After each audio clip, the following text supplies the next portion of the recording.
Hello Philippines and hello world! Tara at samahan niyo po kami sa 2 araw ng pagbablog ko. Hindi nga ako nag-post kahapon, alam nyo na. Minsan sa buhay natin, sinasabihan tayo ng katamaran. Charot! Di ba kayo din naman?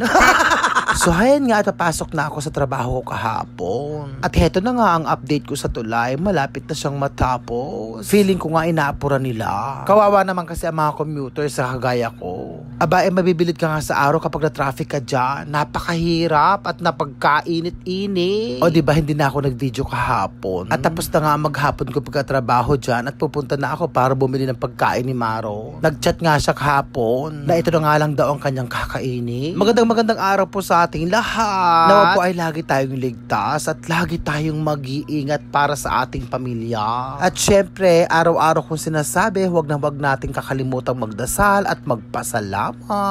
So ayun na nga at naka-order na ako ng pagkain ni Maro at hinihintay ko na lang siya. Ganoon naman dyan kapag take out, kailangan mong maghintay. Dahil nga at nakabili na ako at pupunta naman ako sa palengke para bumili ng pagkain namin kahapon. Natatawa nga ako kahapon. Sabi ko nga bakit kulang ng 500 yung pera ko. Diyos ko, maalala ko na malengke pala ako. At bumili nga ng mga kuanik-anik lang. Nakakaloka, sobrang init kahapon, ngarag ang itsura ko. Wala na nga akong time para mag-retouch. Actually, sobrang busy ko kahapon, kaya hindi ko na makuhang mag-video. Pagkatapos pagdating ko ng bahay, ramdam na ramdam ko ang pagod. Pagkatapos napakadami ko pang ginawa, naglaba, nagluto. So hay na nga, pagdating ko sa bahay, agad-agad kong tinext si Maron para umuwi na ng bahay. At hindi pa nga daw siya nanananghalian doon. Tawag nga siya ng tawag sa akin sa messenger kahapon. Abay, bilhin ako muna siya. At ayoko nga ng istorbo kapag nagtatrabaho ako. Abay, napakakulit. Pilit nga niya akong pinapauwi na kasi nga nahihilo daw siya sa init kahapon. Abay, may sinabi pa siya sa akin, nakakaloka. Mas importante pa nga daw yung pasyente kesa sa kanya, nakakalokang bata.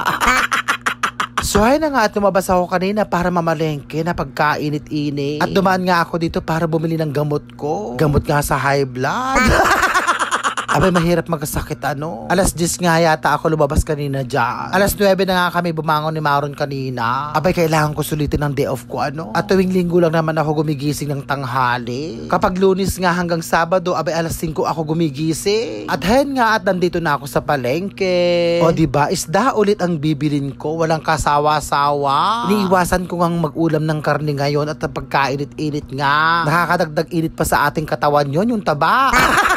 Hay na nga at nakabili na ako at pupunta naman ako sa kabila para bumili ng pagkain ni Maro. Ulam niya mamaya at ulam niya bukas ng umaga. So hayan nga at pauwi na ako ng bahay niya. Hindi na nga ako nagtagal sa palengke kasi nga napagkainit-init. Iniwan ko nga si Maron sa bahay. Hindi ko nga pinapatay yung aircon. Kasi hudang magbayad ng malaki sa kuryente.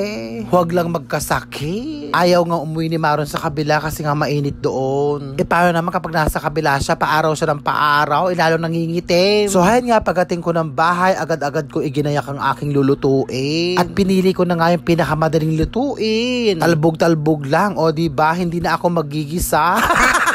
Ito nga pala ang aking uulamin ngayon. O alam nyo na kung ano yan. Bayabas nga yan. Ipinagsabay ko nang inilagay ang bayabas at ang bango. Nilagyan ko na nga ng patis at nyetchin. Pagkatapos inilagay ko na ang talbos ng kamote at ang sili. O diba, na pagkasarap-sarap. Yan naman ang request ni Maro. Pritong itlog nga daw na may hotdog. So hayan nga at nakaluto na ako. Paglabas ko ng bahay, yan yung mga batang kapitbahay ko dito. Kapag araw nga nandyan lagi sila. At dyan nga lagi sila nakatambay. E paano nga, napakainit sa loob ng bahay. At least dyan, mahangin.